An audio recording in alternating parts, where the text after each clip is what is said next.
Hello and welcome to a brand new Arsecast Extra, as always, with James from Blog. James, good morning to you. Oh, is it? No. Doesn't feel like a good morning where I'm sat. No. Tell you that. It's been a weird weekend, hasn't it? Because, well, I don't know why it's been a weird weekend, actually. Well, all the football results were bad for us, pretty much. Yes, that's true. Apart from Man City losing, which was obviously fantastic. And long may that continue. But that means Man United are happy. So there is a trade-off there. You know? Right. Chelsea won. Not good. Liverpool dropped points, but apparently we didn't capitalise or something like that. Really? Spurs won. Yeah. More than one, in fact. So, yeah, it wasn't a great weekend. I've been coming down with a cold. No. I know. That's supposed to be good for Arsenal, Andrew. Maybe we've gone beyond the point where a mere cold is... Yeah, sufficient. I have to die, I guess. Well, I mean, we could go step by step. I'll have to be sacrificed. Step by step, I was thinking, like, you know, a mild amputation, perhaps. Okay. You know. Yeah, I've done well. My son is in nursery these days, which is essentially a factory for biological weapons, yes, as far as I can tell. It's just it's a breeding ground of viruses and other nasty things. And they've got to me. Yeah.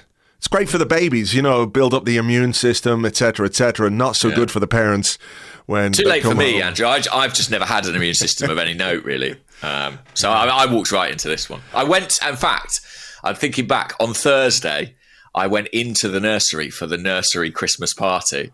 What was I thinking? I should have had my hazmat suit on. Yeah, that's for sure. I was wearing a Father Christmas hat, Andrew. I wasn't wearing appropriate PPP. I need the mask on, you know. That's what you need. Bring it back to the old days. There you go. There you go. Oh, well. Well, as you joked to me before we started recording, at least we got the football to cheer us up. That's exactly it. Anyway, it's not been the most cheery weekend from an Arsenal perspective. Obviously, when you drop points, it's no good. And when you drop points for the second week in a row, it's no good. And when you drop points for the second week in a row in similar-ish kind of fashion, even though I think there were some differences between the Fulham game and the Everton game in terms of performance, the major underlying issue appears to be that when we face a team that sits deep and stays organised and is compact and defends well and with enthusiasm and with some rigour, we are finding it very difficult to break those teams down. And I don't think it's necessarily a new issue. I also don't think it's an issue that's unique to Arsenal, because I think it's a challenge that many teams have to face. Yeah. You know, if you're a top team, a lot of teams are just going to say, okay, well, you know, if we open up, you're going to open us up, and we're not going to do that. So come and break us down. It is a problem that lots of top teams have to deal with, but I think it is one now that is a significant issue for Mikel Arteta, because it's not just this weekend and last weekend that this problem has become an issue for us. No, I was thinking along similar lines. Like, is this an inevitable development plateau that teams hit? You know, so you get good, you get to a certain point where it's like everyone who comes to your home stadium sits in with 8 men or more behind the ball and makes your life extremely difficult. And is there a kind of levelling off at that point while you have to almost unlock a different problem? You know, it's one thing coming out on top in a game where there's space and transition and, you know, things are more open, being sort of the more effective and more clinical. But when it's literally an exercise of attack versus defence, you know, and at a certain point in time, you become good enough, as Arsenal are now, that maybe like 75% of your games in the league will feel like that. You know, is that sort of an issue that everyone comes up against? And I know we're enjoying laughing at Man City's expense right now, but there was a certain point in time where they did crack that. You know, they were able to just kind of grind down those teams who went to the Etihad and tried to do the same thing. I feel like that's a puzzle we're yet to solve. And what's interesting actually is, you know, we're hitting this wall a little bit now, but I think that's because we haven't had a ton of fixtures like this. You know, if you look at our run of games from August till now, I was really struck by the fact that there were a couple of Everton players booked for delaying restarts, because that was something I was saying in August, September. I was like, in the fullness of time, the shoe will be on the other foot. Arsenal will be the team chasing and it'll be the other team annoying us with delaying tactics. But it's kind of weird that we've almost got to mid-December before we've hit a run of games where we're facing an opponent doing that. We played a lot of good teams and a lot of good teams away from home until this point. Yeah, that's true. It's a weird. I'm not going to say it's a difficult game to analyze, but I think the idea of a simple solution is not necessarily there. And I'm sure we'll get into it. Maybe we'll get into it in part 2 because we have questions about January and things like that. Like, does an attacker solve our problems? Like, would it hurt? No, but does that solve the issue that we have of teams? I think another aspect, this is sort of where I'm going with this, another aspect of being good for this long is that, like, what made you good is well known. Yeah. Right? So your opposition analysts and managers and coaches and things like that, you can look at what you need to do. And I was really struck at the start of last season when Arteta talked about, the need for his team to have to be more unpredictable, right? To be more tactically variable, I guess is the way I want to put it. And I feel like right at this moment in time, we're not that. We're quite predictable because you can more or less predict the lineup. You can more or less predict who's going to play in pretty much every position, bar, let's say, whatever issues we've got with fullbacks that mean a little bit of rotation there. And the left-hand side, like, is it Martinelli or is it Trossard? And then it's like, well, does it really matter which one it is at this moment in time for the opposition? So I wonder, is there a wider discussion to be had when we think about how to deal with games like this beyond saying, we need to fucking get a big striker or we need to get this guy or that guy, that there are things that the manager and his coaching staff need to look at in terms of how the team is set up generally to provide that little bit more unpredictability. And I guess we'll get into it when we come to talk about the second half and the substitutions, that there was possibly an opportunity to do something a little bit different. And, he sort of went like for like in many ways when it came to his changes. Yeah, I mean, I have some hot spicy takes on the transfer thing that I will drop at some point. But I think you're right that it's a bigger conversation than that. And one of my sort of feelings about why Saturday was so frustrating, in maybe a way that Fulham wasn't necessarily, is that I don't think this Everton team are any good, really. Like, at all. Yeah, no, I agree with that. Like, I know they defended all right. I thought Jordan Pickford had a really good game. I thought outside of that, it's a Sean Dyche team. They got Ashley Young at right back. There's no real goal threat, I don't think, going forwards from them. Calvert-Lewin works hard, but he seems a bit of a blunt instrument at this point in time.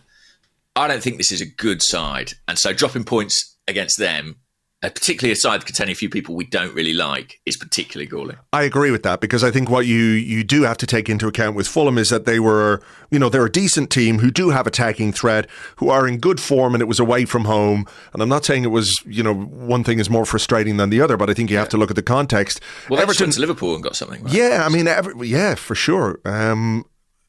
Everton defended well, I think. You have to give them credit for that. I think there is an element of them executing their game plan quite well.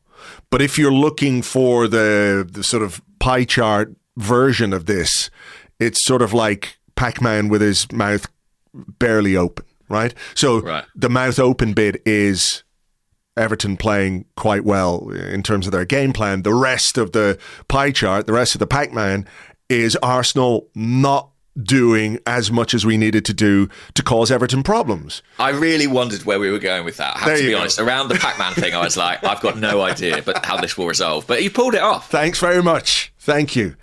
Little moments of inspiration there. But look, let's sort of go into the nuts and bolts of it. And I think if there are regrets about this game, for me, it's maybe the first half. And actually, you know what? I was expecting the first half of this game to be lukewarm from an Arsenal perspective. Yeah. They have been a bit recently. Yeah, they have been. But also, Everton come into the game on the back of 10 days of not playing. They didn't play the Merseyside derby. They didn't have a midweek game. We had that game against Fulham last Sunday. We had a midweek game against... Who the hell did we play? Monaco? Yeah. Yeah. And, So, we had that to deal with. And I don't think it's uncommon for, the Champions League hangover in inverted commas to apply itself to the first half, right? So the first half of this game, I thought it might take us a while to get going. It might take us a while to sort of find our rhythm to properly warm up. I was expecting us to be a lot better in the second half than in the first half, and actually the converse was probably true. So those first half opportunities to score goals, I think, are the ones where I have those regrets. Martin Odegaard in particular in front of goal, just not where we know he can be in front of goal. I know he's like a bit hit and miss, but there was a period where he was scoring quite regularly, and I think he got into positions. One ball from Mikel Merino, he put it over the bar. There was a second one where he did really well, actually, to sort of shift outside a couple of defenders and dragged his shot just wide. I mean, that's one of those. Pickford was not getting anywhere near it. He was rooted. And then there was another one where I think it was good work from Saka, got into the box, pulled it back. Was it a bad finish? Was it good defending? I think maybe good defending as well as perhaps not quite the finish we needed. So those three opportunities in particular from Odegaard were ultimately what you look back on as the moments that could have been difference makers in this game and given the game a different dynamic. Yeah, I wouldn't say that any one of them was kind of a terrible miss or, a must score, but across the three, you want to see one of those being converted. I do think that one towards the end of the first half was about half an hour gone where Saka, I think Havertz plays him in, he skips past a couple of men, puts it on the plate, he takes his time. I think Pickford maybe saves it. I can't remember, but it's that's the one really that you'd look at and be like, I think he can score there. But so often, if you get the first goal, it completely changes the dynamic of the game, right? It changes the requirement for Everton. It's no longer good enough for them to just sit in. And probably we're not analysing this game in the same way this morning. But without that, the longer it goes at 0-0, the more simple their task becomes. And maybe the more resolute they become in terms of, knowing they're getting closer to it. Yeah, I was dreading halftime 0-0 because I felt like that would be so encouraging for Everton. It does Dyche's team talk for him, really. Yeah, absolutely. Just keep doing that, lads. Which they did. They did, and I think it's the second half in particular that needs the most analysis. We've got to talk about the subs, I think. Yeah. Well, we had a good chance.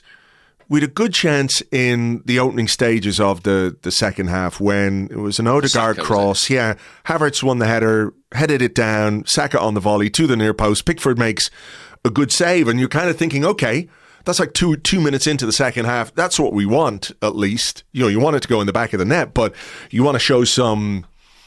You want to show some endeavour. You want to sort of up the pace, up the intensity, because I do think that first half, despite those chances we talked about, was a bit flat. Like, I feel sometimes with this Arsenal team, whether it's confidence, maybe that's what it is, where they say, look, we'll just keep playing, we'll keep possession, we'll pass it around, we won't take too many risks, but, we'll keep circulating the ball, try and pull them out of position. I think sometimes we get into a rhythm that's really difficult to break out of. Does that make sense? We kind of lull ourselves into a full sense of security. Yeah. Like we're dominating the game. We're playing the game in the Everton half, but we're not playing the game with the speed or the pace. And that doesn't just mean people running really fast down the wing. I think what it means, for me anyway, is how quickly we use the ball, how quickly we pass the ball, how many touches we take of the ball before a pass is made. And I think, throughout this game, we were really guilty of too many touches, passes not being quick enough, all of those things. But the first half in particular, you're looking for the intensity to be upped after the break, and I don't think we were able to do it. No, I mean, there was a sort of fleeting moment. I wrote it down in my notes, I think about 10 minutes after half time, where I sensed there was a bit more urgency and the crowd were, maybe more engaged. And there was this kind of feeling of like, right, come on, there's a requirement to up the tempo here. But I think it just sort of petered out. And as I say, I do think the substitutions played a part in that. I thought it was quite odd at the time. And looking back today, I still can't quite get my head around particularly the removal of Martin Odegaard. I agree with that. So let's get into it, because at the time when he took Rice and Odegaard off, I was scratching my head because they are two players who are so fundamental to what we do and how we do it, right? Particularly if in a tight game like this, you're taking off somebody like Rice, whose set-piece delivery has been so effective for Arsenal. As it turns out, as it transpires, there was an issue with Rice. So he didn't have a choice there. He had to take him off because of the injury or whatever Declan Rice was feeling that he didn't want to exacerbate, right? So that's fair enough. You've got to do that. The Odegaard one, he said it was for tactical reasons, for to try and give them a different problem down that side.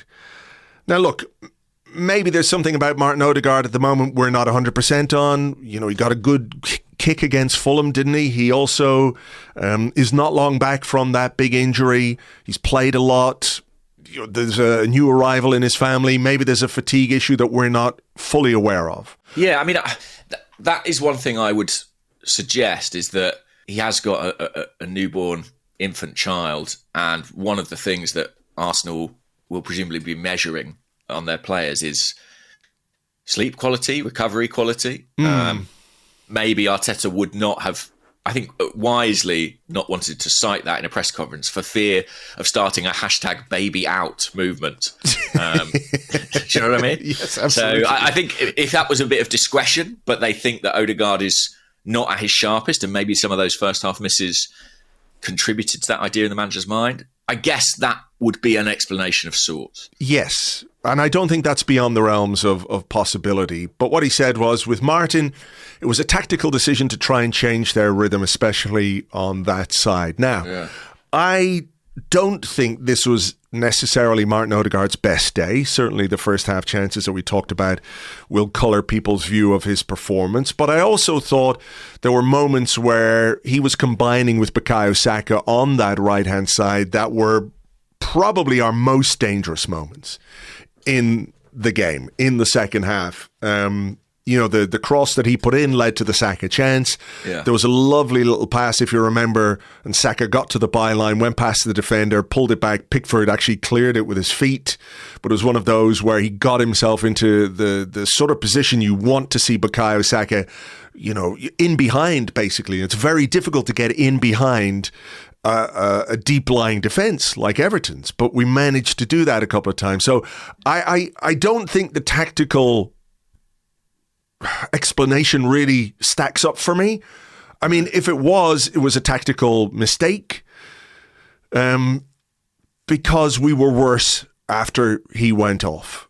Yeah, I mean, that's what it comes down to for me. And also, I just think if it is the 93rd minute and the ball's on the edge of the box with somebody in this squad and you're hoping they can pull it out of the fire for you, I think it probably is Martin Odegaard. Like, he's done it before, and you know, I think he was our best hope of kind of pulling a rabbit out of a hat. Yeah. And listen, I've said many times I want to see Nwaneri getting minutes, but I also don't necessarily buy how bringing Nwaneri on for Odegaard would kind of dramatically change the pattern of play on the right-hand side. Exactly. You know, that's why I think maybe Arteta's fudging what he's said publicly there, because it just doesn't quite add up. No, I agree. And I think if you do want to do something different tactically, maybe, you know, you put on Nwaneri for Mikel Merino. Now, there could have been, I don't know, is there a sort of height consideration here where, having lost Rice, we know Everton are actually quite good at set pieces. I think they're only second to Arsenal in terms of set piece goals this season. Did he want to lose another tall player? Maybe that was part of it. I'm not sure that should be the biggest consideration. But, you know, if you want to do something different tactically, why can't you play Merino or Nwaneri alongside Martin Odegaard? Why can't you try and shift the dynamic that way? You know, that would be exciting. I think with Nwaneri, there was an early flurry of involvement, and then he just went really quiet. I think he was, I don't know if he was instructed to take up those positions, but he felt a little sort of crowded out, you know, there, but impossible to find because he was either too close to Bukayo Saka or surrounded by Everton players. Maybe we needed something a little more from him. He only had 10 touches of the ball in half an hour, a bit more than half an hour. Yeah. So that's not the kind of involvement that you want from a sub if you want to change something from a tactical perspective. That's not a criticism of Nwaneri, by the way. I think, and it was obvious to me after about 10 minutes when he came on, that we were not getting the ball to him at all. I don't think it helped, with later substitutions when we had Thomas Partey on at right back and Jorginho kind of trading wall passes on the halfway line between each other, taking touches. This is what I was talking about. But I think it was incumbent on Arteta to get the message to Nwaneri to move into different positions, to make himself more available. But again, maybe Nwaneri was doing what the manager wanted him to do. I just feel like the last 20 minutes of the game basically passed him by. And I think when it is a 17-year-old player with all that talent and potential that we want, it's the job of the manager to react to how that game is going and to maybe get him into different positions and get him more involved, because you can get that message onto the pitch pretty quickly. Yeah, and I also think as a 17-year-old in a tight Premier League game against, ranked massive defence in front of him, it's kind of more extraordinary that this doesn't happen every time, that he gets a bit kind of, not even overawed, but sort of crowded out. I think that's a huge compliment to him that doesn't happen regularly and that he's been such an excellent contributor for us this season. But he was probably due a game where he hit a bit of a brick wall or found it harder. That's young players and that's development. And, whether the blame is on the manager or the blame is not even the right word to apply to a player in that situation. Yeah, I know what you mean. Yeah, just to try and understand why it happened. Exactly. I think it's kind of an inevitability as he grows and matures that he'll have games like this. But it didn't work. I mean, and to be fair to Arteta, he didn't hide from that in his press conference. He was pretty clear about the fact that it was his call and it didn't pay off. But I agree that some of the other subs didn't massively help either. Like, I don't really see what we gained from switching Thomas Partey into right back. No, me neither. I don't understand that at all. I think, you could have brought Partey on for Rice in central midfield if that's the way you wanted to go there. Maybe there was a consideration about Timber, but, he ended up playing the full 90 and playing at left back where, I think when the left side is not functioning the way you might want anyway, I don't really think that gives us what we need on that side. The other options he had available to him, of course, were Kieran Tierney, Jakub Kiwior. He could have put them on. But I agree with you. I don't know what we get from Partey at right back in those circumstances. Is it impossible that we can look at a game like this and say, right, we're absolutely dominating Everton here. They're not touching the ball. I looked at the heat maps yesterday. Everton's heat map is strongest in their own box. Right, that's basically the story of the game from their perspective. They didn't have the ball in our half, really. So do we need a back four? Can we put on another attacking player and shift to a back three or a nominal back three where we can get more players higher up the pitch and maybe cause them some problems that way? Those are things that I think we need to try and explore as we look for solutions to what could be, an ongoing problem. Maybe. I mean, one thing that struck me was Gabriel Jesus obviously came on, right? With about 20 minutes to go. And he went in at centre forward.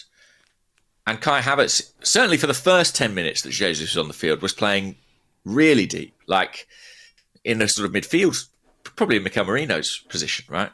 And I just thought that feels overly conservative. Like, get those two in the box close to each other. Yeah. For all Gabriel Jesus' issues at the moment, I think he's got a better chance with a target man up alongside him. And at least that way we've got the numbers to create a bit of chaos. You sort of found yourself harkening back to the days when Arsene Wenger would just throw all the strikers on the pitch at the same time. Yeah. And Arsenal would end with 4 forwards, effectively, on the field going for it. And I actually think that at this point in the Premier League title race, we're into December now, the gap is what it is. We're in a position where we need to be going for it to that extent. Yeah, no, I agree. I mean, that was, to me as well, one of the disappointing aspects of this game was that this is not a new experience for Arsenal. We've seen this game countless times before, where a team comes to frustrate. You get to midway through the second half, and you're like, where the fuck is the goal going to come from? And like you say, there have been periods where you get 4 attacking players, sometimes 5 attacking players on the pitch. Or you put an attacking player as a nominal fullback, as has happened. Do you remember, like, sometimes Theo Walcott would end up as like a right back? Yeah. Because we've just asked him to sort of cover there. But what happens is, within these kinds of games, is that the longer it goes on, the greater pressure you exert, the more momentum you build. And how many times have you heard people say, well, why didn't you play the full 90 minutes like you played those last 15, 20 minutes? Right? That game state thing that happens, the closer you get to 90 minutes, the more desperate you are for a goal, the more risks you take, the more you push players forward, the more difficult it becomes for the opposition to deal with what you're throwing at them relentlessly over and over and over again. That didn't happen. Yeah. Didn't happen on Sunday. I mean, the substitutions made us worse. There's no question about that. I think, Arteta and substitutions has long been a discussion. It's been quite a while since I can remember him getting them as wrong as he did. I think as well, we have to have a conversation about, some players maybe not playing anywhere near the level we need them to be at right now. And I think Gabriel Jesus in the Premier League is that. Leandro Trossard is that. Gabriel Martinelli is that. And that's a lot to carry, That's sort of 3 attacking players who are well below par. It felt to me like this was a game where the bench might need to be really important and impactful. I think it was a game where we needed the bench to be really important and impactful, but it just wasn't. No. And among that list of players, it almost seems absurd to have to mention them, but, I think we have to cite Raheem Sterling as well, because if this isn't the sort of situation for which he was signed, I just don't know what is. And yeah, I feel like we've said that half a dozen times this season already. Yeah. So, yeah, I think that's an issue. It felt like, to speak broadly, I felt like the tactics weren't going to get us over the line. I felt like it needed some individual brilliance. And with Odegaard off the pitch, we didn't have a player who stepped up in that moment and seized the opportunity. So, yeah, we didn't get the goal. And I think we have been in this position before. And in previous seasons, there might have been years where the pressure eventually told, or we scored off a corner.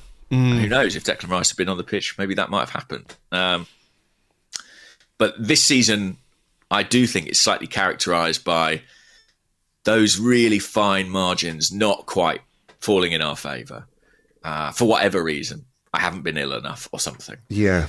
And unfortunately, we don't get it. And I were you across the Liverpool score as this game was going on? Did that add to your frustration? Yeah, of course. They're down to 10 men early on, and look, it was a very interesting game. I watched the highlights on Match of the Day. God, the way that Liverpool, even with 10 men, can break from deep and cause the opposition problems just gives me so much envy. There's a sort of pace to their game that's very enviable. I think that needs to be something we look at. But yes, of course, and you're looking at their score and you're thinking, well, this is a chance to drop or to pick up some points. I mean, think about what 4 points extra would look like right now when you look at that league table. For all the sort of woes that Manchester City are experiencing at this moment in time, we're only 3 points ahead of them. Yeah. To me, that feels the most significant thing about the Premier League table right now, rather than us being behind a Liverpool team who, to be very, very fair, have been excellent this season. They've been really, really good. They've found ways to win games that maybe they shouldn't, and there's the difference between them and us. And people will say, well, the difference is either the approach or maybe what they've got to call on from the bench. They've got players who can make a difference. But yeah, it made it very, very frustrating. I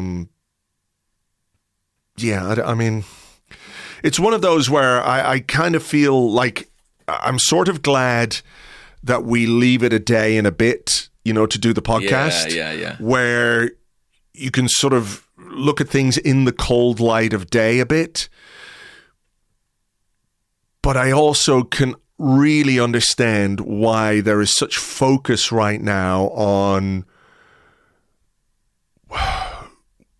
the makeup of the squad, or how the squad has been assembled, or with 4 or 5 months, is it that long even? We're into December, so, end of August to December, you're looking at the summer window and making an assessment of that based on what we've seen so far this season, in terms of what we've seen from the players who've come in and how involved or not some of those players have been.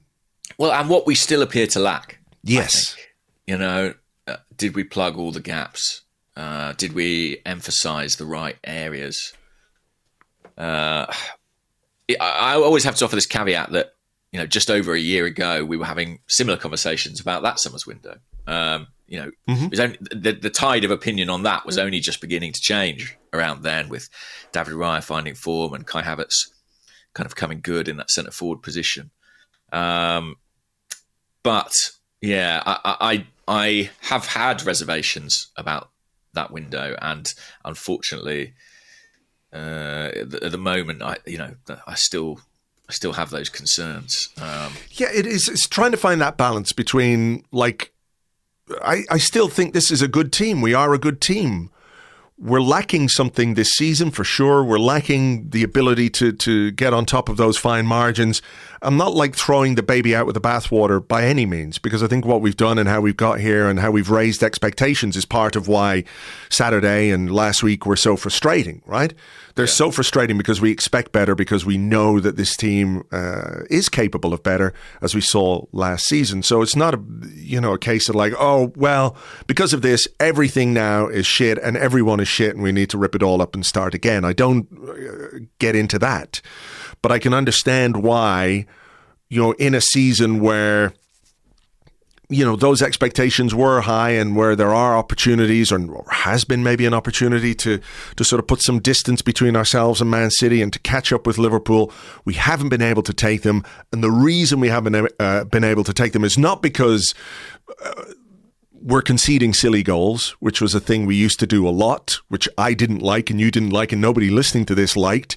It's very frustrating, but I wonder which is more frustrating, the lack of goal scoring or the ability to concede stupid goals. Maybe there's no need to sort of pick one or the other, but I think one of them is more aligned with a lot of conversations that people were having about how we were building the squad this summer and what we did in the transfer market, having, for example, targeted a striker at the very start of the window and then got to August, to the deadline day, and brought in a guy, who the manager at this point basically deems unusable in the Premier League. It might change, but, that's the reality of it, right?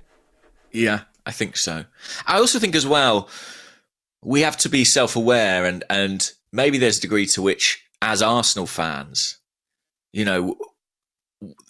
maybe the concerns over our attack are always going to bother us more. I'm generalising in massive terms, but you've got, generation upon generation of Arsenal fans who've spent 20 years watching Arsene Wenger teams, and I do wonder to what extent that's kind of ingrained in our DNA as supporters. I know if you go further back, you've got George Graham and things like that.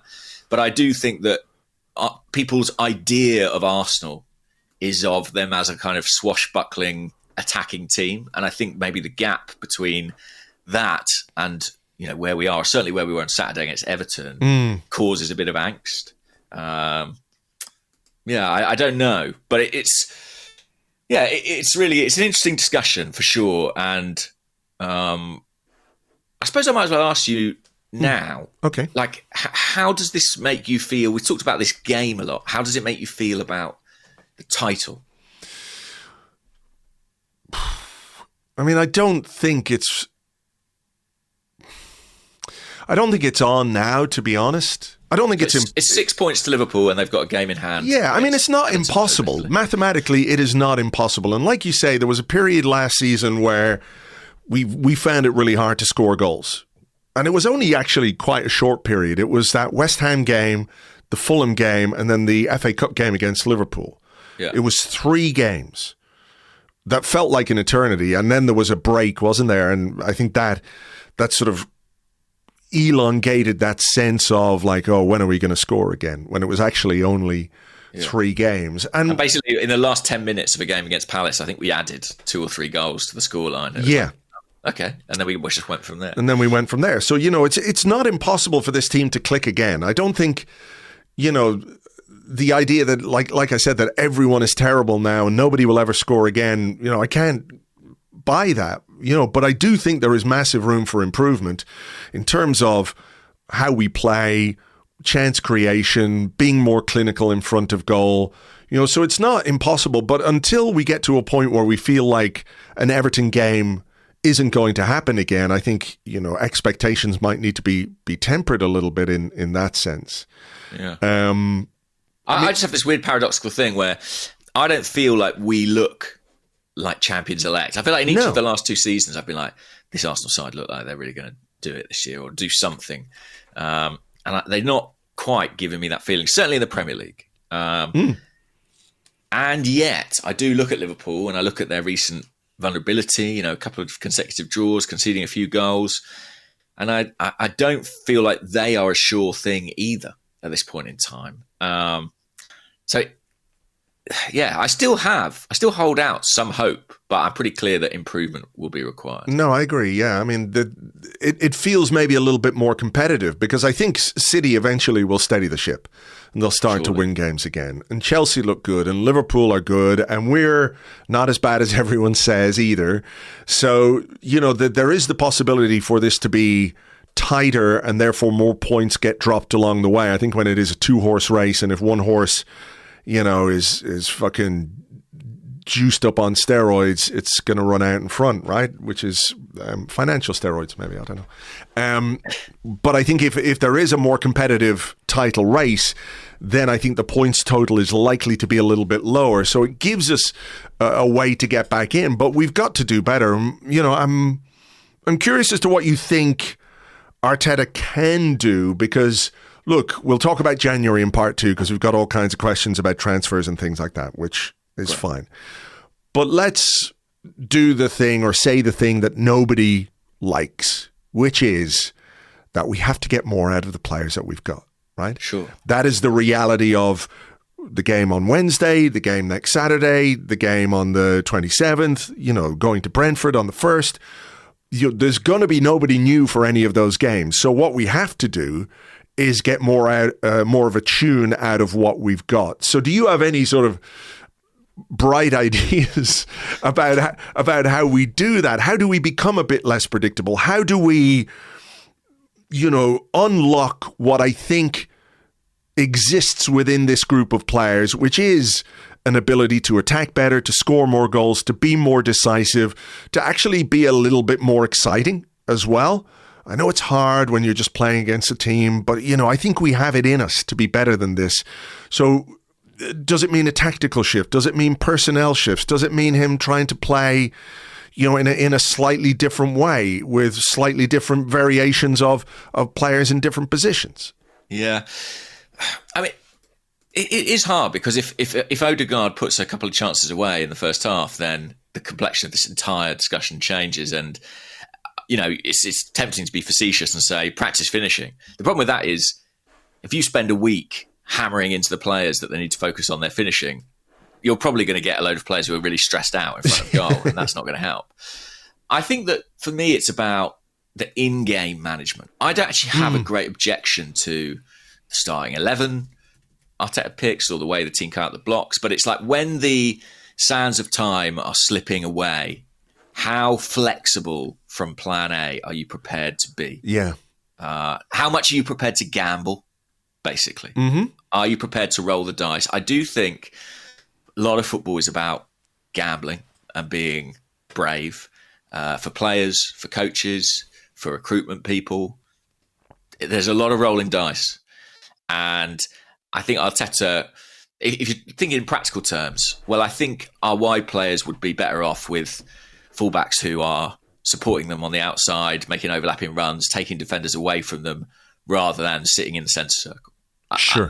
I think that's one thing. I think we shouldn't be afraid to go to 2 centre forwards in the box rather than pushing one of our centre forwards back into midfield to maintain the shape and the positional play.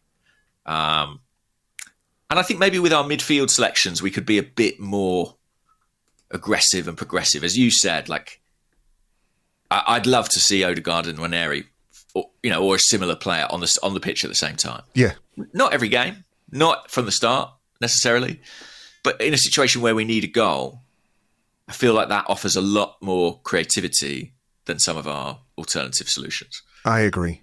I mean, do you think it's easy to sit here and say that? Sure. And Arteta could, given the opportunity, he could dismantle all those arguments. Yeah, maybe so. And maybe you do it, and then you get sucker punched and you lose 1-0. Do you think there's any more willingness to sort of accept a bad result if it feels like we've really gone for it? Well, also, take the last 2 games. Let's say on one we did get sucker punched, but on one we get the winner. We're in a better position in terms of the league table. In a league where it's 3 points for a win, sure, it's worth the gamble, I think, most of the time. And it's funny. I mean, look, with Wenger, we all had our issues with Arsene Wenger towards the end, but I do think if you look at his entire time as a manager, he's someone who loved a punt. He loved a punt on a player. He loved a tactical punt within games. He backed himself. And I feel like maybe there's a confidence in that comes from experience or winning things. And maybe Mikel Arteta isn't quite there, or maybe he's too wedded to another ideology. Sure. But I think it's a trait that he could develop. And I think has shown some signs of developing. I mean, if bringing Ranieri on for Odegaard isn't a gamble, then what is it? But it also felt like a way of kind of offsetting the risk by not having those 2 creators on the pitch at the same time. Sure. I mean, one of the things he did talk about afterwards was how we haven't really given up any chances in the last couple of games. And I think there is something to that, right? I think the combined XG in this game, XG against in this game, Everton had 0.09 XG, right, and Fulham was 0.16 XG. So over the course of 2 games, it's like whatever that is, 0.25 XG, right? But we're good at defending. We're really good at it. We're really good at it. But does that come at a cost? Is there a cost to being that defensively solid? Like, is part of the defensive solidity an inherent cautiousness that exists when the players are on the pitch? When you talk about taking risks, it might be a guy just kind of fucking charging forward, or it might be somebody vacating their prescribed position to get into an area that they think might be useful for us, but leaves a gap for the opposition to exploit if they get the ball, for example. Do you know what I mean? Yeah, totally. And we've got a group of players who are really kind of disciples of Arteta. They're a young group, group who fully buy into and believe in his methods, and I think that's had fantastic results. But I'm not sure there's much of that kind of maverick spirit that can sometimes be a difference maker in games like this. It's weird, isn't it? I mean, I was watching the game. This is going to sound mad, what I'm about to say. Okay. But I was watching the game unfold, and I was like, I don't know where we're going to score here. And my brain, I wasn't really concentrating, but my brain went, maybe bring Pepe on. Which I know sounds so dumb, and I know he was basically a disaster. But and in that moment, I obviously just forgot that he hasn't played for us for about 3 years. But I think it's interesting that for whatever reason, the synapses landed on him. Do you know what I mean? Yeah. Like someone who is an individual who's going to be like, I know what I'm supposed to do in this position is play the 5-yard pass to the guy standing free. but I'm actually going to just duck inside and have a shot. Yeah. I mean, there was a question, but you've brought us on to that, so I might as well just do this question before we go into the break and part two from the Discord from Haleend Harula, who says, your esteemed colleague, Andrew Allen, he's not that esteemed. No. He's our colleague, that's for sure. His hair is esteemed, and his facial hair. And his beard is highly esteemed. Anyway, he said on Blue Sky on Saturday that Arsenal have taken such extreme measures to remove chaos from matches, to control them in every conceivable way, that we've got to the point where many of the players are like robots, repeatedly relying on the same patterns of play. Do you agree with this observation? Do we need more chaos in attack? And is that tied into your matrix glitching desire to see Nicolas Pepe back on the pitch? I think so, yeah. It's such a big answer, though. But should I do it now? Yeah, let's. Okay, let's I think do we it. should. Here, anyway. So I think that's true. So one of the thoughts I had as I walked away from the game after full time, and I spoke about it in my video, was I do think that Arsenal are lacking just enough individual quality in attack to be Premier League champions. And the comparison I use for that is I looked at the sides in recent history who've won the Premier League for Arsenal. And some may say that's an absurdly high standard. But hey, that's a Premier League title. Yeah. So in 1998, you've got Dennis Bergkamp and you've got Ian Wright latterly towards the end. Nicholas Anelka. And Nicholas Anelka as well. So in Bergkamp alone, you've got a player who can be a total difference maker almost on an individual basis, who can create or score a goal out of nothing, right? It almost doesn't matter to an extent. As long as you're getting in the ball, you've got a chance. You go on past that, you look at our title winning teams in 2002 and 2004. Obviously, Bergkamp is still there. You've supplemented him with Rob Pires, Freddie Ljungberg, but also Thierry Henry, right? Who I think Bergkamp and Henry are obviously absolutely absurdly good, sort of God-level players. But what I would say is, in the last 30 years, we haven't won a Premier League title without someone like that. So I think, I know people point to last season, they say, we scored a record number of goals. Yeah, we did. But we also had 5 games where we didn't score. And we also racked up a lot of those goals in quite straightforward fixtures, in that little run where we're putting 6 past Sheffield United and things like that. I think that's often trumped out. Like Arteta will point to that a lot, but I'm not sure it's quite as convincing as it ought to be. And so now, obviously, I know that everyone's going to say, well, so what do? We go and buy a Thierry Henry or Dennis Bergkamp. And this is, I think, where it gets really interesting, because that's obviously almost impossible to do. Of course. And at times, sort of like a happy accident in a way. Well, that's it. So I was thinking about that, and I was thinking about Mo Salah. Mo Salah is that player in the Premier League right now. I think we can all agree on that, right? Yeah. But Liverpool didn't buy Mo Salah thinking he was going to become Mo Salah. Do you know what I mean? Like, I know, he was a guy who player. failed at Chelsea, who'd done all right at Roma. He was the right age. He cost something reasonable, 30 million or whatever it was at the time. It was a big price, but not crazy. He ticked all the right boxes, and they rolled the dice on him. And they rolled a 6. And my feeling is that when you look at the way in which we have built our squads, we just haven't taken enough punts on attacking players. Well, we've hardly signed any. Exactly. And so listen to this. So since 2015, these are the attackers Liverpool have bought, right?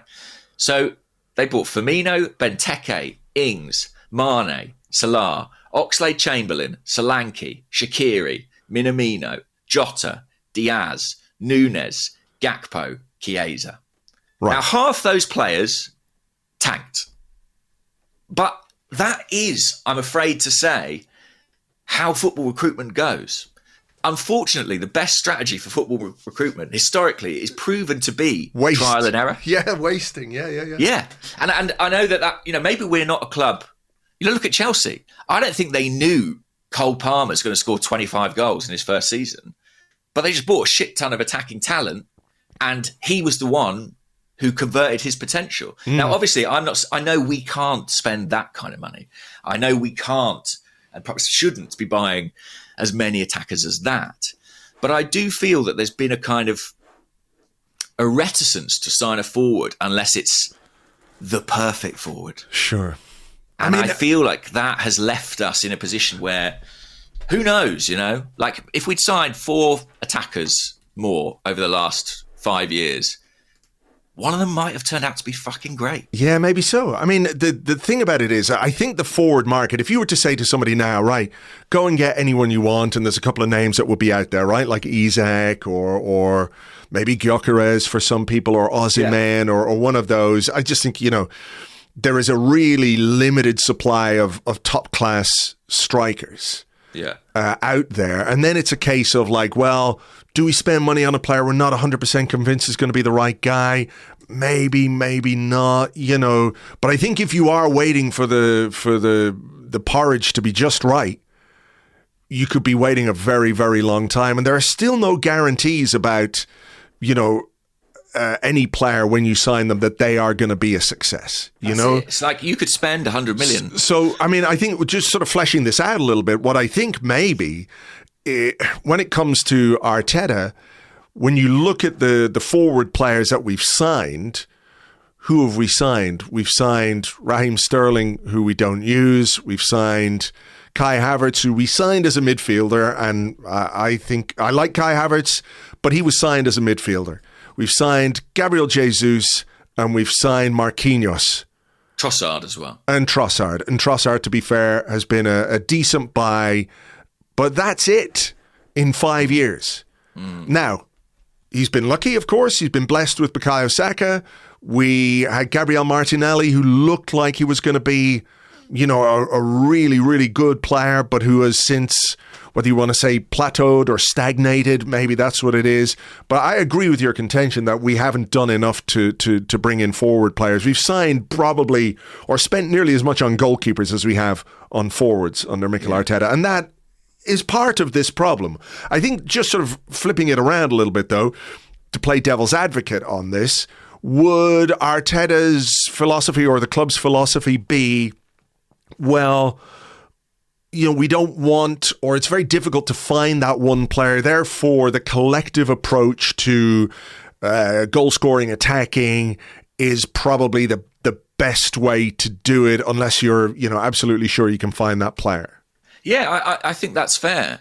But what I would say is, like, if you take Nunez out of that list of Liverpool signings, because obviously that was a huge price tag, the rest of them, you're looking at guys largely who are sort of up and coming, early 20s, bought in the sort of 30 to 50 million bracket. And, they have left them with a really diverse, interesting group of attackers. Obviously, one of them, or maybe arguably two, in Salah and Mane, went kind of supernova. But I think that's what Arsenal should be looking at. I don't think it's necessarily... I think we've kind of talked ourselves into a position, maybe as a club even, where it's like, we need the golden ticket. Yeah. The Declan Rice, or the £100 million. He's the guy. And I think we should be sort of diversifying our investment a bit more than that. I agree. Isn't that also perhaps the most achievable way to do something in January? Because these sort of unicorn strikers, like there's no way Newcastle are going to let Isak go in January. There's no way Gyökeres is leaving in January, and if he does, he might go to Man United. Osimhen, all of these guys, they're not going anywhere. But there are players at Premier League level and abroad who you could bring in for a reasonable price and add to your squad, and maybe one of those guys becomes that guy, or at least in the context of this season and where we are, gives you more than Gabriel Jesus is giving the team, and then Mikel Arteta is prepared to allow Raheem Sterling to give the team. Yeah, I think so. And, Isak's an interesting example. Like, he was a gamble in some respects for Newcastle. But the one that they felt they were in the right position to take. And one Arsenal, he had a release clause, So the other thing, just to come back to sort of the coaching and Andrew's point about the chaos, I don't think this player is going to come out of the Arsenal academy.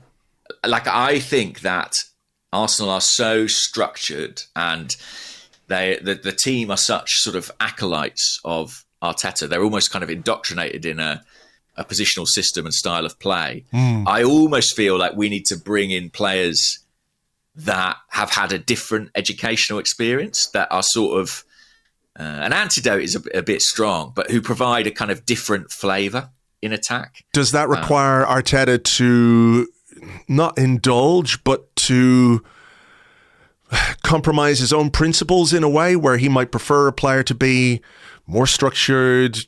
Does that work? But perhaps you've got to sacrifice a little of that control to introduce a little bit of that chaos. Yeah. And I think, everyone's again going to think this is a ridiculous thing to say, but I did think of Ronaldinho when he went to Barcelona and what a sort of clear playing ideology they have and inherited from Johan Cruyff, and the extent to which he was accommodated, and it totally transformed their existence. Now, of course, you can be like, oh, right, James just thinks we need to find a Dennis Bergkamp or a Ronaldinho. Well, that should be straightforward. What I would say is, like, if you think of where Ronaldinho was at before he joined Barcelona, if you think of where Thierry Henry was at before he joined Arsenal, like where Mohamed Salah was at before he joined Liverpool, you don't have to buy superstars. You don't have to buy that one superstar. In fact, most clubs will never, ever, ever be able to do that. You have to buy players who are on the precipice or have the potential. And it might work, it might not. But I think you have to commit to it. Yeah, I can't argue with that. Can't argue with that. I think that is the most realistic way to find that player, is to identify the talent somewhere else, whether it's in the Premier League, whether it's somewhere abroad, whether it's in South America, and to take a chance. And we spend some fucking money. Spend a little bit of money. You've taken the pride out of it, Garlic. No, I don't mean that at all. We're in a good place. Like, this is all relative, this discussion. But I do think, I spoke about rolling the dice and taking a gamble. And I think we might just be in a position where we need to do a bit more of that. Yeah, well, certainly it feels like this is a team that needs some of that going into the January transfer window. Perhaps this is a discussion that will continue in part 2 with some of the questions. So what we're going to do is take a little break here. We'll be back with your questions in part 2 right after this.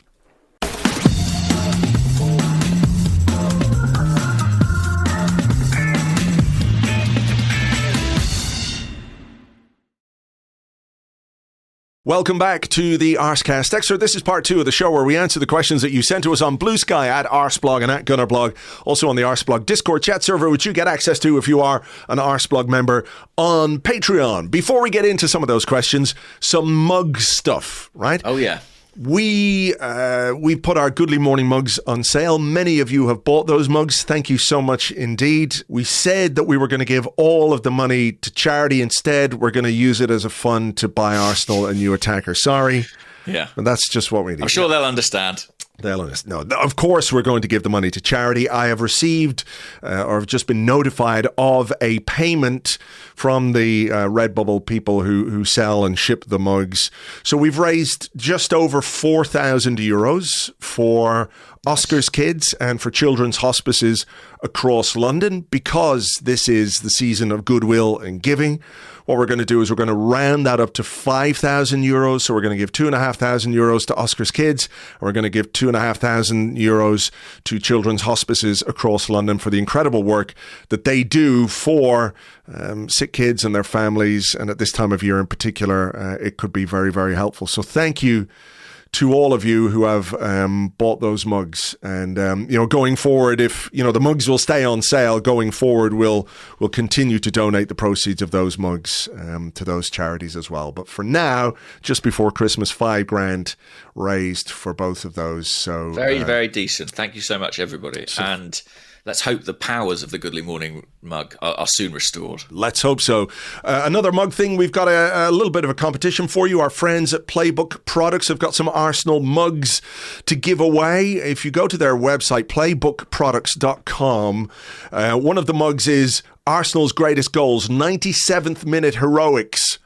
What goal does that refer to? What goal does that refer to? So send your answers to competition@arseblog.com, competition@arseblog.com, and you'll find a link to the playbook page that I'm asking you about in the show notes. So there you go. So yeah, charity mugs and a chance for you to win mugs as well. So it's Mugtacular today. Lovely. And speaking of mugs, The let's turn to the listeners' questions. No, what have you got for me, Andrew? Oh, what have I got? Okay, what have I got? Let me see. Oh, God, we talked about that. We did a lot all of them that. we talked about. It was a mammoth part one. What about this one from Ben Stewart? And Ben says, morning, guys. Thoughts on fans booing on Saturday? Obviously, they're welcome to their opinion, but it feels like expectations have risen beyond any grace for the manager or players. It wasn't a mega boo. Certainly where I was, like, I didn't even really note it. Like, it was, to me, it was just that sort of disgruntled sigh. I don't know. How did it come across on the TV? I think as soon as the final whistle went, I just turned the stream I was watching on off. So I didn't know there were boos. Look, I think it's a consequence of raised expectations, as we've talked about many times, where, you know, you raise the expectations and then you fall below them. People are going to be disgruntled, and the way people express that disgruntlement in football grounds is usually boos. I'm not here to police anybody and say they shouldn't do it or should do it or whatever. For me, this is a team, though, that has given me a lot over the last couple of seasons. I have a lot of goodwill for these players. I think we are still a good team. I can't really connect with that personally, but, you know, when you have a crowd of 60,000 people, you've got all kinds of opinions, all kinds of outlooks, and, you know, a few of them are going to boo and a few people are going to not like the booing. So, yeah, it just is what it is. It's just human nature. I don't really, you know, I just, to each their own. Yeah, I think there's boos and boos. Like, I don't think they were booing. When you want to see some booing, check out the highlights of Southampton versus Tottenham from last night, during which the Southampton stewards had to erect a security barrier around Russell Martin's technical area. No way, really? Yeah, apparently during the game, as they trailed 5-0 at half-time. You know, I think this was more kind of just disgruntlement with the result, really. I don't think it was a booing of the manager, of the players. I don't think it was targeted booing. It was more an expression of disappointment. Yeah. I mean, obviously, you'll get your individuals who, for whom, you know, that sort of anger and blame is an outlet. Mm-hmm. But I didn't get the vibe. That was the general feeling in the stadium. I think more people were just sort of deflated and a bit resigned. Yeah, for the second week in a row, they've seen the same kind of issue crop up 2 weeks in a row, and, you know. Yeah, and as we said, I just think Liverpool dropping points 2 weeks in a row and us not capitalising, it really kind of makes you feel like, you know, maybe it's not going to be our year. Boo! Yeah. Now that you put it like that. Yeah. Well, go on. What else you got? What have I got? Okay, I've got this one, and it comes from Callum. Okay. Callum on the Discord says, should we be more excited about Miles Lewis-Skelly? Everyone has been looking at Nwaneri, but do we have another major talent on our hands? It's interesting, isn't it? I mean, does Miles Lewis-Skelly, is he the first of the two to get a Premier League start now? And a Champions League start? Yeah. I think he's excellent. What did you make of his performance on Saturday? Very good. Again, I thought he was very impressive in midweek. I thought he was good again in this game. I thought he had a couple of moments where maybe his inexperience showed. I thought he was quite lucky to not get booked, actually. Although I never saw a replay of that. But what was that? I can't remember. It was like a breakaway around the halfway line where he sort of slid in and took someone out. And a free kick, they played advantage. Right.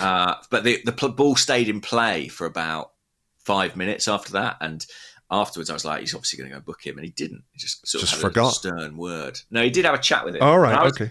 And again, I mean, I'm biased, but I like that. Because I'm like, you know, he's a guy on his Premier League debut, 18 years old. He's flown into a challenge a bit there. And the referee's managed and diffused the situation. I think that's good. But I thought largely he did really well. And yeah, I think playing the full 90 was probably never going to happen. I think they always manage the minutes of a young player in a situation like that. I think the amount of adrenaline they're experiencing alone probably makes them think, we need to watch him a bit. But I think he's done really well. I don't know if he's underrated. I think people are really excited about him. Comparing with Ranieri, it's difficult, isn't it? I mean, they're just very, very different players. Miles Lewis-Skelly's a guy who does his best work on the halfway line, and Ranieri's a guy who does his best work on the edge of the penalty box. And that's always going to be a bit more eye-catching. Yeah.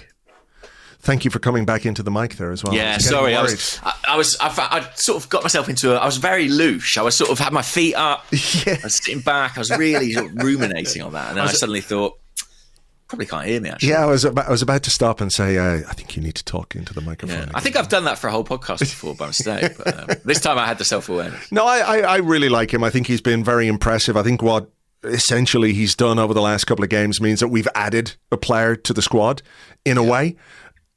The question then about, how he plays that left back role, is one maybe which ties into some concerns or something you mentioned in the first half where, at least sometimes Ben White and Jurrien Timber overlap Bukayo Saka.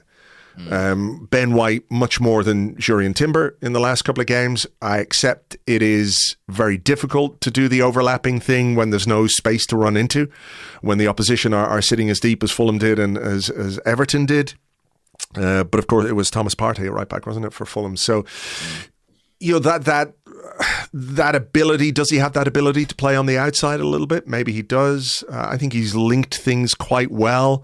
You think about the pass for the first goal against Monaco was really, really good. There was one, or on Saturday, I think it was his ball or his pass into Mikel Merino, which brought about that first Martin Odegaard chance. Yeah, it was, yeah. So, I've really liked what I've seen. And I think, the discussion about left back, when you've got Tierney, when you've got Zinchenko, when you've got Tomiyasu, when you've got Calafiori, like at some point you have to think, right, I've got to maybe focus a little bit on a guy who can stay fit.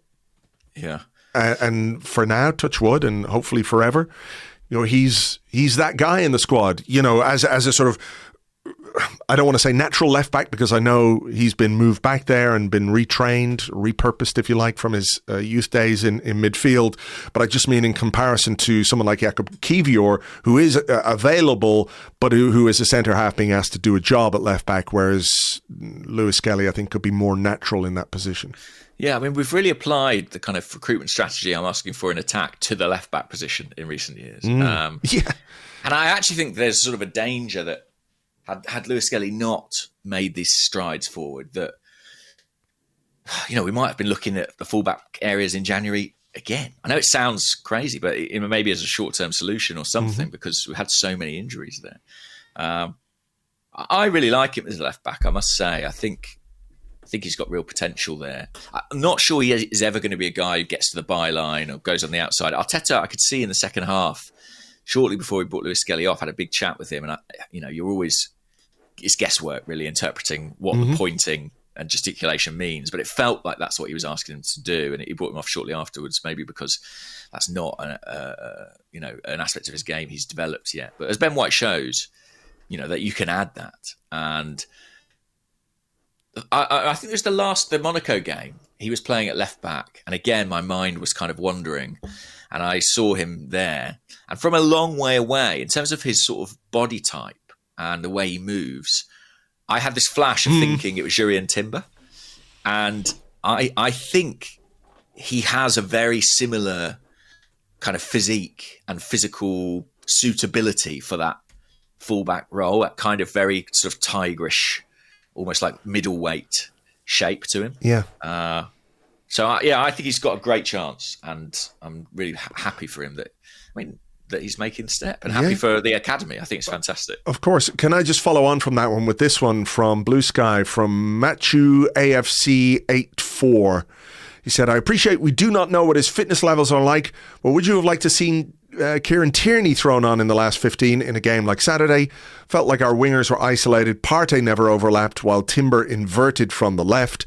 And I think what he's talking about is Tierney as that kind of up and down, straight line, running, overlapping left back who can, put some crosses in from that side. Just to give you a little bit of variety, I guess, is why the question is being asked. Yeah, I thought about it because they switched Timber over to that side and he did a bit of combination play and trying to get him behind, but obviously it's on his wrong foot. Is that not another aspect of getting the substitutions wrong, in inverted commas, where you bring on a guy not in his natural position, you move a guy from his natural position into not his natural position, and I think Timber can play on the left to a high level. I just think obviously right is his natural position, and therefore you have two players kind of out of position, so to speak. Kind of, yeah. We went from having one fullback who can overlap to sort of neither. Tierney, I have to be honest, when you were saying, should we have brought him on? The first thought I had was, but what if you bring him on, his hamstring explodes and then he's here for another 3 months recovering? Well, does it matter really though, even? Does that even matter if he's here or if he goes on loan or, does it matter? Might matter economically a little bit, but right. I don't know. Yeah, maybe it doesn't. I suppose it'll be interesting, won't it? On Wednesday night, we've got the Carabao game. Oh yeah, we had some questions. Calafiori back. If Lewis Skelly is the starting left back for now, do you give Tierney a game there? Well, we had a question from Dean, who's at right centre back. .bsky.social over on Blue Sky. He said, name the lineups. It is a rotated lineup. He's a right centre back. Name the lineups for Palace on Wednesday versus Saturday. Are they the same? I don't think they are, but I'm thinking about, what exactly we do on Wednesday. It's a difficult one because there isn't a right centre back apart from Saliba, unless it's Timber. But then that means Partey at right back. Yeah. Or Rice even. But if Rice can't get through, an important league game, maybe there's a need to sit him down for a Carabao Cup game, Even Aiden Heaven is a lefty, I believe. Yeah. Maldini, your time has arrived. I think maybe 3 or 4 changes. I think that'll be it. Yeah. Who do you think will come in? So who didn't start? I think Jesus. I think he has to start Sterling just to give Saka a rest. I think Jesus will start. I think Trossard will start. I think Nwaneri will start. Jorginho probably. Could be Marino again. So you have a Jorginho, Marino, Nwaneri. Yeah. What about fullbacks and defence? Raya will play, I would imagine. Yes, I would say so. At this stage of the competition, I would imagine so. It'll be Lewis Skelly in the absence of anyone else, or could be Tierney, I guess. Could potentially play Tierney. But then we've only got 2 right backs to get us through all these games, and those are Partey and Timber. If he wants to give Saliba a rest, which I don't think will happen. He could go something like Partey, Timber, Kiwior. Or Partey, Timber, Gabriel, Kiwior, It just depends. Gabriel's just back, isn't he? Yeah. What was that? Was it like a hammy or? I'm not actually sure. Probably concussion from heading so many balls into the back of the net. I think he'll pick Saliba and Kiwior. I think so. And then he'll go. Maybe he'll rest. I think he might go Partey right back, Timber left back. Oh, don't do that. I just think a player as young as Lewis Skelly, they tend to sort of look after them physically, don't they? No, I agree. I think you could see even in the Monaco game that when he came off, he was, I said that, I can't remember if I said this to Lewis on the preview podcast. He's obviously a fit young man, right? But he hasn't even been playing sort of under 21 football. So there's no significant match fitness there, which is different. So starting 2 games in a row, he's done an hour against Monaco. Was it about 70 minutes, I think, against Everton on Saturday. It is going to take him time to build up his match fitness. But I think also the Carabao Cup is kind of the competition where he and Arteta, and I'm sure Nwaneri as well, will be looking at this game as the one that they should play. Yeah, that's true. Do you know what I mean? But maybe maybe it's offset. Yeah. He play at Preston. That's right. Zinchenko started, I think. Because he'd been quite involved, I think, as well in Champions League games. I think he could come on maybe against City, and I forget. Yeah, he came on for a few minutes against City, all right. So, yeah, the left-back, I think, is in some ways, the fullbacks is the most interesting selection because it's where we're a bit stretched. And it's going to be some sort of compromise involved. We're not expecting Calafiori back for that, are we? Or I'm not personally, but, Arteta's been very tight-lipped on it. So, I'm a bit in the dark on that one. Right. It'd be nice. It'd be really nice. Let me ask you this. Okay. It's about a player who we think is quite likely to play on Wednesday, and that is Raheem Sterling. I'm just looking for it now. There you go. Maximum Gooner 97. Morning, gents. What exactly is going on with Raheem Sterling? I know he's not the long-term answer and likely not to be here beyond the end of the season, but what was the point of getting him in at all if he's just not going to play? With how inconsistent and unreliable both Martinelli and Trossard have been, surely he's worth a go to try something different on that left side. I really hope he plays on Wednesday, but at this point Arteta seems so reluctant to play him. I wonder if something else is going on. I don't know if there's something else. I think it's just maybe it ties into what the manager is or the discussion we had about taking a risk or taking a gamble. My gut feeling is that Arteta doesn't trust Sterling defensively. I don't know that for sure, but what was the game? It could have been Bournemouth where he started. Was it on the right? Started, yeah. Started on the right-hand side. When we went down to 10 men, he was the guy who came off. Yeah. Straight away. And I think it was because Arteta needed 10 players who he absolutely believed could put a shift in defensively. There was a game a few weeks ago as well where he brought Sterling on, and within a few minutes he brought Nwaneri on as well to provide a bit more cover on that side defensively for Sterling. So I think that's where the issue is. What Raheem Sterling is capable of now, I don't know, because we've barely seen him this season. We've barely seen him in the Premier League.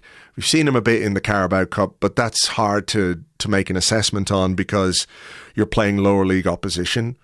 I genuinely don't know what he's capable of from an attacking perspective. I mean, unfortunately, in the current state of affairs, it's entirely plausible that Arteta did what I've been asking him to do, took a bit of a gamble on signing him. He turned up for training and they were like, oh. Like, that's how it kind of feels. That, they signed him based on his previous relationship with the manager and what he's done in his career, and that what he's doing on the training ground is not giving the manager sufficient cause to pick him. Yeah, I mean, it's hard to escape the idea that he is the archetypal example of a player who started really young and who has faded early and fast. And I think that could be as simple as it is. Like you, though, when we're desperate for a goal, when we absolutely need a goal to win us a game, as we did against Fulham, as we did against Everton, like, to get no minutes at all really does raise questions about either his level or what is going on between him and Arteta. Like Arteta, when he speaks about he's speaking about Sterling in the same way he spoke about Smith Rowe last season. Do you see those parallels? Yeah, or Eddie Nketiah. Yeah, he's working really hard. It's my fault he's not getting on the pitch. I feel bad for him. It's about taking his opportunities when they come, but then the opportunities don't come. What he says publicly, which I understand, by the way. I understand. There might come a point where he has to play Raheem Sterling because of suspensions or injuries or something like that. So he can't say anything publicly that's going to completely and utterly demoralize a player. But I think when you look at what he says versus what he does, it's what he does that tells you the most about the situation. Absolutely. Actions speak louder than words. And I have this feeling, because he always talks really positively about Sterling, but it's often in the past tense. He often will say, like, we had an amazing connection together and, what we've been through. And I feel like there's very little sort of throwing it forward. So, yeah, I'm not hugely optimistic. A few people are saying, is there a break clause? Hand on heart, I don't actually know. I'd be quite surprised. I think those are relatively unusual. Yeah. I think he's probably here until May. Right. Rory O'Kane says, are you concerned that Martin Odegaard is yet to score in open play this season? 2 years ago, he broke the Premier League record for open play goals from midfield. Now he doesn't look like he's going to score when he gets a chance. I know we talked about this a bit, obviously, in the first half, but, is it a case that he's sort of... Andrew, that's striking, isn't it? Is he blocked a little bit? That happens sometimes, doesn't it? You go through little periods. Yeah, I mean, it was interesting. He took the penalty the other day. Was that part of an attempt to kind of unlock that? Just looking back at his season and his numbers now, obviously he missed a big chunk, right? So it's not quite as dramatic as it seems. But 1, 2, 3, 4, 5, 6, 7, 8, 9 Premier League games without an open play goal. Yeah, I think that's an issue. And I think one of our issues last season in that sort of tricky spell is that a number of our attacking players kind of fell out of form at the same time. And I think there's a little bit of that happening right now too. So it'd be great if he could rediscover that goal-scoring touch. What else have we got? We had a load of questions that we've sort of talked about. Yeah. Even that Andrew Allen thing. What's this? Can Arteta coach an attack? That old chestnut. Yeah. I understand the question. I do understand the question, but I think we've covered it in a lot of detail in the first half. What about this one from Mayo Gooner? Averagely morning, gents. Obviously, with January around the corner, some business may or may not take place. So if a club, maybe in Spain, for example, needed to bolster their attack and came in with a cheeky 50 to 70 million pound bid, would you consider the offer and sell Gabriel Martinelli?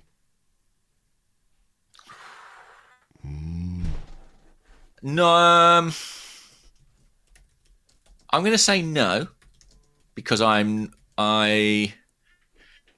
think that it would just, to be as well off as we are now, we'd have to do a fair bit of incoming business in January, and I slightly doubt our capacity to do that. But I do think that is an interesting conversation, and I do think if Arsenal were presented with an offer like that, maybe more so in the summer, I do wonder if it's approaching the point where they might be tempted to take it. What do you think? I mean, I don't think I'd do it in January, because what I think we need to do in January is improve on Jesus and improve on Sterling, who aren't really giving us anything, Whereas I think Martinelli's form has been patchy, no question. Same with Trossard. But they are still capable of getting us goals. And I think with Martinelli in particular, he is only 23. So there is still the capacity, the ability for him to kick on again.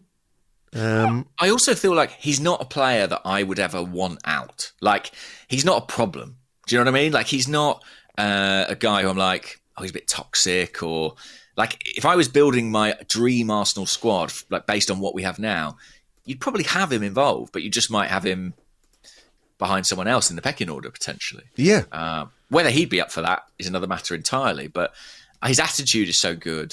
Mm-hmm. He has such great raw attributes. Like, I'm not in a hurry to get rid of him.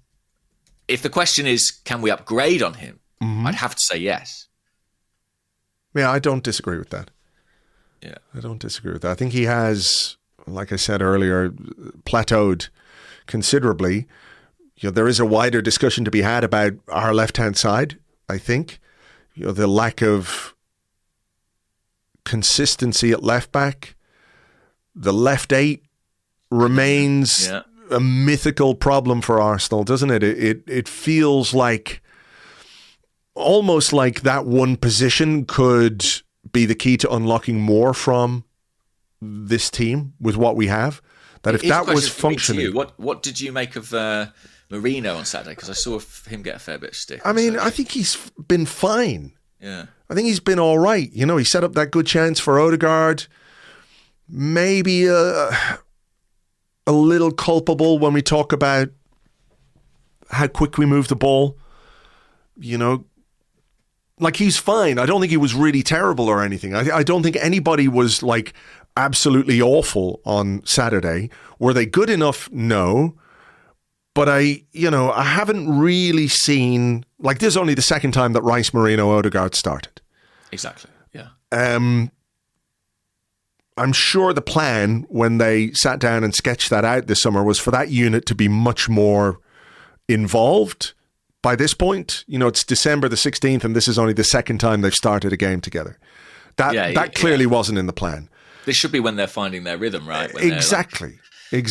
Nevertheless, I think he hasn't raised the level in the way that we might have liked. And again, it could be because that unit, which is a pretty important unit in the midfield, you know, just hasn't had time to bed in together and to develop any kind of chemistry, as Arteta would say. You know, it probably doesn't help either that Rice is playing through an injury at the moment.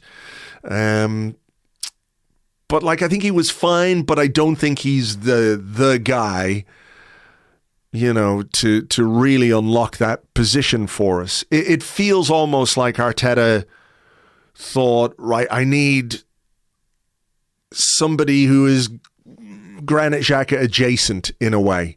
Mm-hmm. Do you know what I mean? Because that worked so well for me. Who else is out there that could do it the same way? You can see some parallels between Marino and Xhaka, left-footed, tall, strong, not particularly quick, but can get into the box, decent in the air. Those, you can see why that went. Whereas I really feel like that left 8 position needed a bit more Eze or something like that, if that's the right way of putting it. You know, I think that's still what it needs in order to make us a more coherent unit down the left-hand side. And coming back to what we were just talking about, maybe that allows you to get a bit more out of Gabriel Martinelli, whose game, I think, has become a little one-dimensional. You know, there isn't quite the willingness or the ability to take people on the way he used to. And maybe that's defenders sussing him out as well. Maybe. It could be an element of that too. Yeah. I think it's interesting, the Marino one. I agree with you kind of on the recruitment there. I think if you were kind of broadly breaking Arsenal's midfielders into categories, I think you would say that Marino's got more in common with Declan Rice, Thomas Partey and Jorginho than he does with Martin Odegaard. Yes. And I think that's sort of too weighted towards one style of midfielder, if that makes any sense. No, I agree. Like, I think he can contribute. I think he gives us some squad depth. I think, you know, there are things about his game that are good and useful, but I don't think he's the guy who's gonna up the ante, if that makes sense. I did think there were some encouraging signs in the first half from him. You know, you mentioned Granit Xhaka. Marino made a few runs that were very Xhaka-like to the byline and, you know, making those little diagonal movements in behind, set up Odegaard with a chance. There were some green shoots there, but I do think stylistically it might ultimately be a different type of player who unlocks that flank. Yeah. Well, again, that's a question for the transfer market, I think, isn't it? Rather than, you know, what we've got internally, unless, you know, you do decide to start Nwaneri alongside Odegaard and see how that works. Yeah. He's got that option. Mm-hmm. I mean, I guess you've also got the option of maybe Lewis Skelly, but I think he again fits into that former category of midfield players. Yeah. So we'll have to wait and see. But I want to see more of that midfield three. If that's plan A, if they're the guys, let's give them a run. Let's give them a chance. Yeah. Let's just do this very finally, because, you know, we've talked in fairly broad terms about January, and it's very difficult to get into specifics. Like, we had a question from Blue Sky, Magnus Holmberg, saying, you've got the power to sign one player in January. Who do you go for? It has to be a realistic target. His club would let him go and the price would be doable. I find that question a lot more difficult to answer because, you know, who is really available in January? I mean, I suppose if you really throw the money down, then most clubs, you know, sort of in the tier below Arsenal would consider a deal for a player. But it's more about whether Arsenal have the ability to do that. Do they have the money? There was a question. Let me see. I think it was on the Discord. I apologize. I can't find it. But, oh yeah, here it is. It comes from Alessandra Hedgeblog, who says, if we sign Sterling in the summer, does that really suggest there's any budget for a striker or an attacker in January? Would a striker be free now who wasn't available in the summer? What's changed monetarily or in the market? So there's the sort of wider question about Arsenal's ability or what is actually possible for the club to do in January. And look, I've said this more than once over the last couple of weeks, and certainly after the last two results, I feel like it really is necessary, but what is possible and realistic? Yeah, and I have to be honest and say, I don't entirely know. I mean, we can make inferences based on the transfer activity last summer, where Arsenal got pretty close to breaking even, I think, in terms of what they paid out and what they brought in. And I don't think the Sterling signing is necessarily one because Arsenal didn't have a penny that they could apply in the market. I think it was more one of, well, this is a very low risk move at a time when none of our primary targets have come to pass. But my understanding at the end of that transfer window was that what Arsenal had done in terms of ins and outs meant that they would have a bit of flexibility going forward in future windows. I do think, and I know that everyone will groan slightly at hearing this, but I do think that that's probably that sort of significant expenditure is more likely in the summer. Just because the market is more fluid at that time. But yeah, it's hard to call. And I think as well, January transfer strategy, unfortunately, is always impacted by what happens on the pitch. You know, if you pick up an injury or two in one position, like if Arsenal lose another right back, which is not beyond the realms of possibility given the histories of the guys they've got in that area, suddenly you find yourself thinking, I need a right back. I need a right back. And that probably comes at the expense of everything else. And when you look at Arsenal's January, it's like I think there is a more kind of reactive, tactical element to them rather than the bigger strategic stuff. So I think a lot's going to depend on injuries, availabilities, the needs of the squad. I think January tends to be more of a short-term sticking plaster situation than long-term plans. Well, I mean, it was a couple of Januaries ago where they were going all in for Mudryk, for better or worse. But Absolutely. that was the plan. That was what they were trying to do. And look, it didn't come off. They obviously pivoted in a different way and brought in Trossard, who I think, you know, despite being a bit hit and miss this season, hot and cold, has been a successful signing and contributed quite a lot to the team for a price which was much more reasonable than that of Mikel Mudryk. But that willingness was there to do something in January. True. But it's whether or not they can identify a player in the market, whether it's in England or abroad, who might be, you know, worthy of that kind of pursuit, you know? Yeah. I do think an interesting kind of wild card in this is the fact that Arsenal have got this interim sporting director in place in Jason Ato. Yeah, you did a big piece on him for The Athletic, which is very interesting, actually. I thought it was quite interesting to hear Edu talk as openly as he did about, you know, the situation and you know, the succession plan, if you want to call it that. Yeah, I think that, you know, that he feels that he put that in place, you know, that he sort of groomed Jason Ato as a potential successor. And I think he would like to see that plan followed through on. I think there's a few people internally who would like that because Jason's very well thought of. But I do think in terms of the market, you know, his role as sporting director has kind of been narrowed a little bit to focus on the first team and supporting Mikel in the most helpful way he can. I think Mikel's opinion on the sporting director position will ultimately carry a lot of weight. He was quite complimentary about him in the press conference. He talked about him and said, he was asked a couple of questions and he said, well, we have Jason Ato, and he mentioned him by name. He said, and we may have the solution internally. I mean, who knows?